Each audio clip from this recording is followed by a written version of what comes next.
சென்னை மெரினா கடற்கரையில் இன்று காலை விமானப்படையின் 92வது ஆண்டு தினத்தை முன்னிட்டு இந்த வான்வழி சாகச நிகழ்ச்சிகள் நடைபெற்றது. காலை 11 மணி முதல் 1 மணி வரை இந்த நிகழ்ச்சி நடைபெறும் என்று ஏற்கனவே அறிவிக்கப்பட்டிருந்தது. அதன் அடிப்படையில் இன்று காலை அந்த நிகழ்ச்சி நடைபெற்றது. இந்த நிகழ்ச்சியை காண இன்று காலை 6 மணி முதலே பல்வேறு பகுதிகளிலிருந்தும் சென்னை மெரினா கடற்கரைக்கு லட்சக்கணக்கில் மக்கள் குவிந்த சூழல் சுமார் 15 லட்சத்துக்கும் மேற்பட்ட பொதுமக்கள் இந்த நிகழ்ச்சியை கண்டுகளித்த சூழ்நிலையில் 1 மணிக்கு பிறகாக இந்த நிகழ்ச்சி என்பது முடிவடைந்தது நிலையில் தற்போது பொதுமக்கள் தங்களுடைய சொந்த பகுதிகளுக்கு செல்வதற்காக சென்னை மெரினா கடற்கரையில் அந்த காமராஜர் சாலையில் தற்போது பேருந்துக்காக காத்திருக்கக்கூடிய அந்த காட்சிகளை தான் தற்போது நாம் பார்த்து வருகிறோம். இந்த இடத்தில் பொறுத்தவரையில் தொடர்ச்சியாக மாநகர பேருந்துகள் என்பது பொதுமக்களின் தேவைக்கேற்ப தற்போது தொடர்ச்சியாக இயக்கப்பட்டு வருகிறது. எனினும் பொதுமக்களின் கூட்டம் அதிகமாக இருப்பதால் போக்குவரத்து காவலர்கள் மற்றும் மாநகர போக்குவரத்து கழகத்தைச் சேர்ந்த அதிகாரிகள் தற்போது இந்த போக்குவரத்தை ஒழுங்கு செய்வது, அதேபோல பொதுமக்களுக்கு எந்த பகுதிக்கு தேவையான பேருந்து தற்போது அதிகாரிகள் பொதுமக்கள் காத்திருக்கிறார்கள் என்பதை அறிந்து அதற்கேற்றபோது உடனுக்குடன் பேருந்துகள் இயக்குவது போன்ற பணிகள் தற்போது ஈடுபட்டு வருகின்றனர். பொதுமக்களுக்கு பேருந்துகள் தொடர்ச்சியாக வரிசையாக இயக்கப்படுவதால் பொதுமக்களின் கூட்டம் என்பது தற்போது கணிசமாக இந்த பகுதியில் குறைந்து வருகிறது.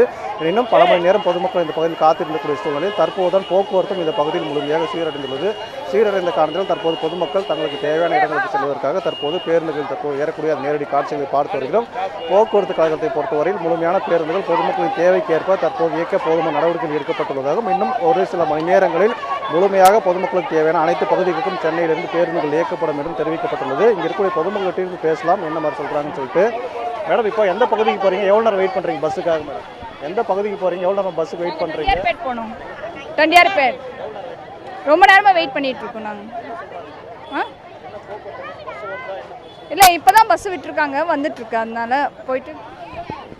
பொதுமக்களை பொறுத்த வரைக்கும் பார்த்தீங்கன்னா பேருந்து என்பது மதியம் முதலே இந்த பகுதியில் போக்குவரத்து நெரிசல் காரணமாக பேருந்துகளை இந்த பகுதியில் இயக்க முடியாத காரணத்தினால் பேருந்து வரவில்லை. தற்போது இந்த பகுதிகளில் பேருந்து முழுமையாக இயக்கப்பட்ட ஒரு சூழ்நிலை. மேலும் சில மணி நேரங்களில் போக்குவரத்து என்பது முழுமையாக சரி செய்யப்படும் என்பதால் பொதுமக்கள் தரப்பிலும் அதே போல பொதுமக்களின் கோரிக்கையாக இருந்து வருகிறது. இது தொடர்பாக இருக்கக்கூடிய மேலும் பொதுமக்கள்கிட்ட பேசலாம். சார், இப்போ எவ்வளோ நேரம் வெயிட் பண்ணுறீங்க? பஸ் வருதா? இப்போ உடனுக்குடனே என்ன பிரச்சனை இருக்குது சார்? பஸ் இப்போ ஒரு மணி நேரம் தான் பஸ் வருது. பஸ்ஸு உடனே வருது, கூட்டம் அதிகமாக இருக்குது. பொதுமக்களுக்கு பேருந்துகள் தற்போது அடிக்கடி தொடர்ந்து பேருந்து வரக்கூடிய சூழ்நிலை. இன்னும் சில மணி நேரங்கள் பேருந்துகளின் போக்குவரத்து என்பதும் இந்த பகுதியில் சரி செய்யப்படும் என்று அதிகாரி தரப்பில் தெரிவிக்கப்பட்டுள்ளது. தகவல்களுக்கு நன்றி பாலாஜி. உடனுக்குடன் செய்திகளை தெரிந்து கொள்ள சன் நியூஸ் பெல் ஐகானை கிளிக் பண்ணுங்க.